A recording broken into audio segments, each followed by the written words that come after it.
Hey everybody, this is Dustin, RV Specialist. So we're pulling out a Grand Design Solitude out of the bay, and this one came in and we did an exterior evaluation on it, and we ended up adding a second molding on top of the roof.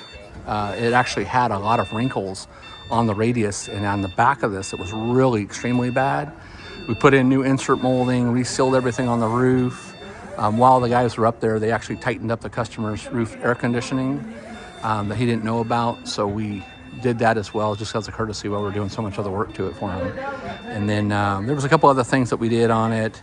The guys, as you can see, they're pulling it out of the bay, and whenever we do this, we usually always use two people, somebody spotting, somebody driving, and then there's even somebody up here on the roof that's just guiding them, just to make sure that there's nothing crazy that happens.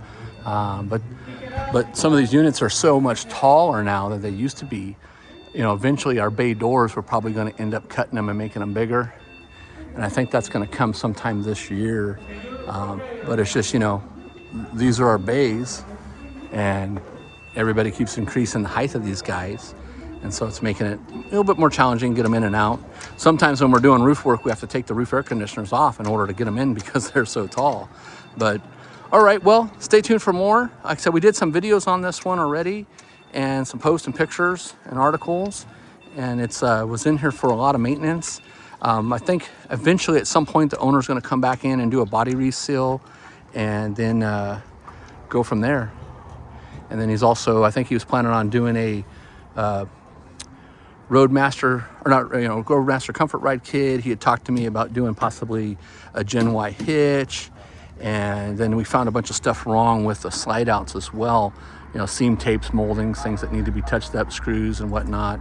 And so we're going to get that squared away as well. So, all right, well, thanks again for watching. This is Dustin, RV Specialist, and we'll talk to you soon. This is just a quick update video. It's done. I got to go tie up the paperwork for him and call him, and then take a couple last minute photos, and then we'll get it pulled back up and staged. Oh, one last thing too. So if you're the owner watching it, when it came in, the batteries were completely dead. Terry said that the batteries were at what, 8 volts, you said?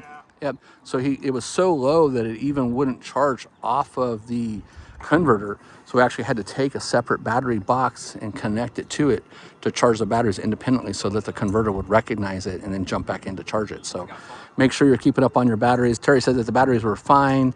It took a full charge, but I don't know how old they are. I don't know if you've been keeping up on the water. I don't know if it's a sealed system. I don't know if it's, you know, if there's any other issues, but it all seems to be working just fine for now. But just something to, you know, keep an eye on and monitor. If the batteries are wet cell batteries, or even if they're maintenance free, depending on how much you're using it and how much you're cycling the batteries up and down, you may want to look at the date and replace them at some point. You said he only had one battery, is that correct?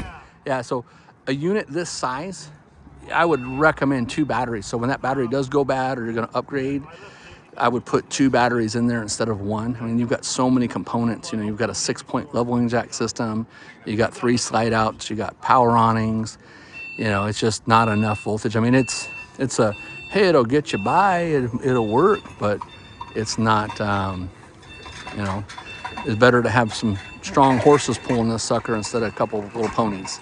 All right, well, thanks so much for watching. It's Dustin, Gino, Terry. You guys have a great day.